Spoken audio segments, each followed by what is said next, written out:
Fareda didn't just up and die at the tender age of 28. Stop squawking, you fat netch! You're just as likely the one that killed her. I did this then? When you're the one greedier than a starving hawker? This is going nowhere. We'll never find the treasure if we keep killing each other. You walk in here on 3 skeevers arguing over a dead body, and decide you want to chat with one of them? You either got some kind of guts or you're some kind of stupid. Either way, maybe you can help. A family squabble of sorts. You see, one of these cozies went and killed Fareda. Problem is, none of us are about to go treasure hunting. There's a murderer at our back. Then killing for gold. You don't stop at one. Or so I hear. Ancestor of ours, Gjadil the Keelhauler, cached her loot around here. If you grab the chest for us, there's no chance for a sneak attack. The map over there will lead you right to it. And obviously, I'll pay you for the trouble. Now, I know what you're probably thinking. Look at these squabbling fools. Why don't I just take the treasure myself? Tough like that. The only thing that will crack the chest open is the blood of Gjadil's descendant. Thus, you'll need one of us. I'm known as Igeki Ratbite. It would serve you well to not forget that name, given that I'll one day have a legacy as epic as Gjadil herself. You saw my face, right? I got bit by a rat. It was a big rat. Don't worry, it's dead now. She was an explorer. Sailed from Atmora all the way to Yakuda, despite half her crew falling mad along the way. She discovered new lands, new cultures. Shame so few hear of her. Her greatest adventure was raiding the palace of King Orgnum himself. Right you are. Fled Piandonea after, quick as a flash. Pa said the whole Merrimore fleet came after her. Eventually, they chased her right to this cove. She fled to the shore, clutching a single chest of treasure. Buried it before making her way back home. The blood of my blood willingly given. That's how the enchantment goes. You see, Gjadil wanted to settle down, have a few brats of her own.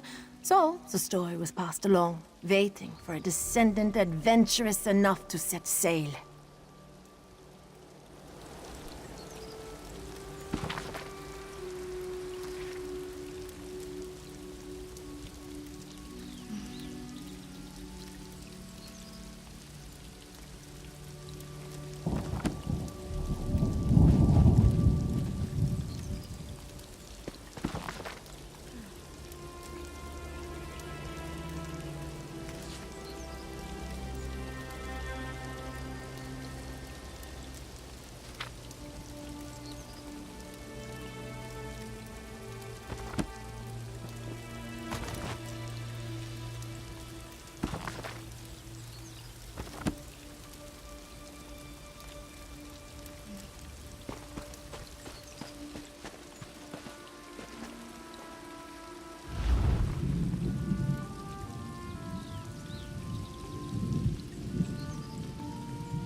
So, were you able to find Gjadil's treasure?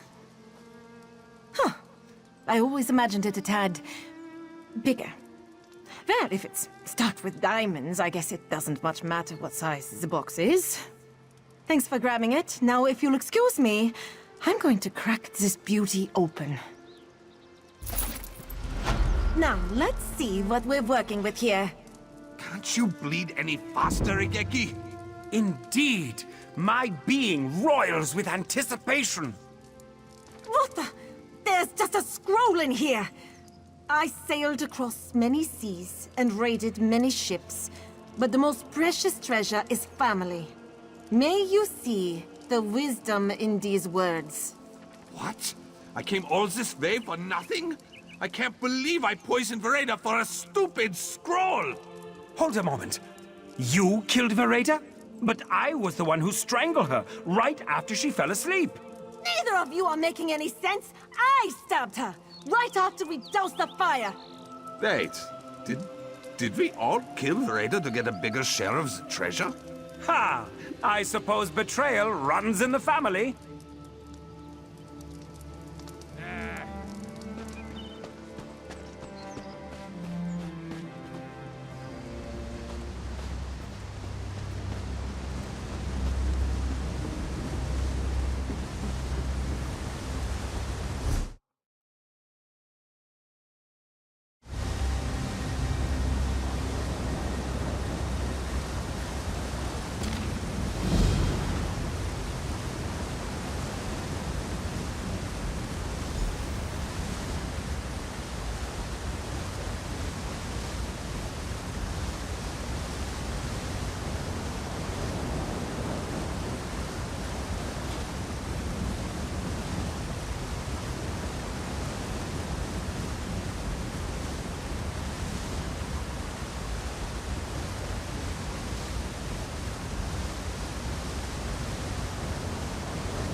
Pardon me, but I'd rather be left alone right now.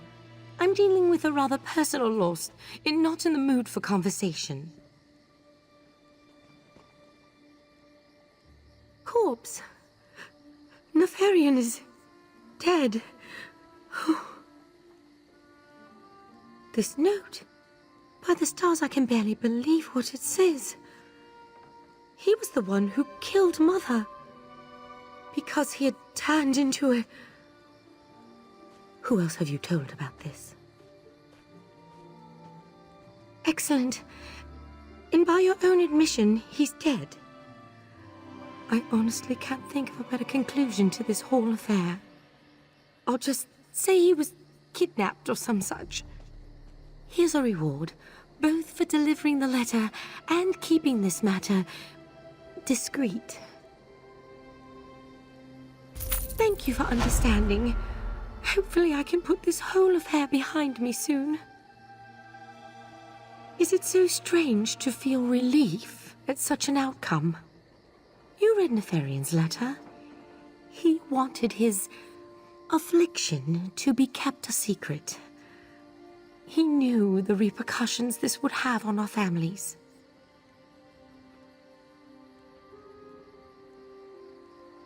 Honestly, I'm sure he is too. Better to die in honor than live in disgrace. And I do mourn his loss.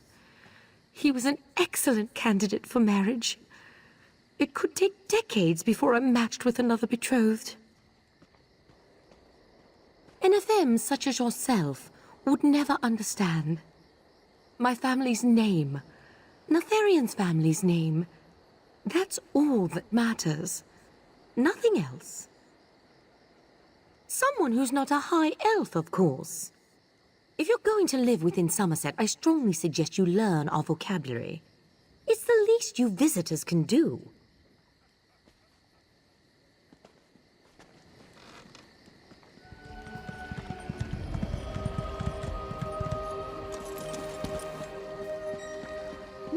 No! These models just won't do.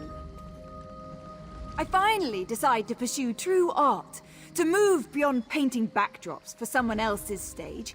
And what models do I find? Polished, unblemished, all round boringly beautiful. I need someone who will give my work meaning, a depth of morality. As a matter of fact, I do. I've heard rumors of a Hulkynd in the forest outside Rellenthil, a perfect subject for my work. I'd like you to serve as my proxy and arrange a meeting between us.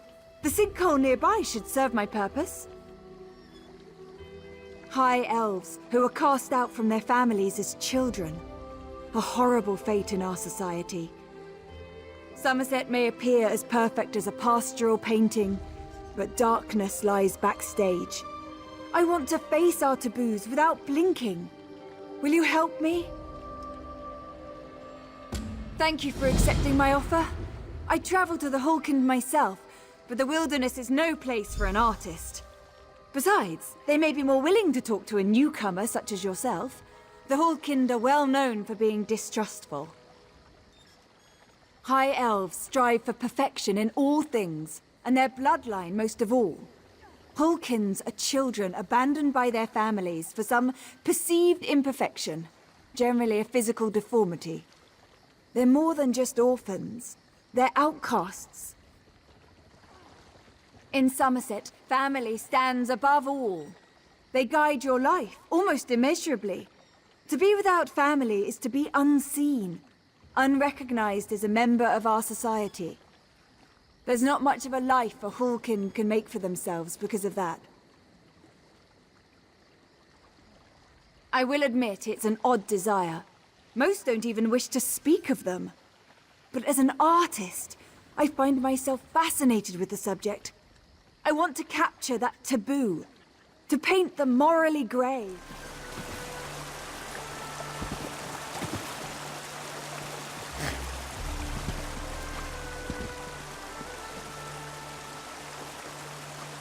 Would you care to explain why you're tracking me?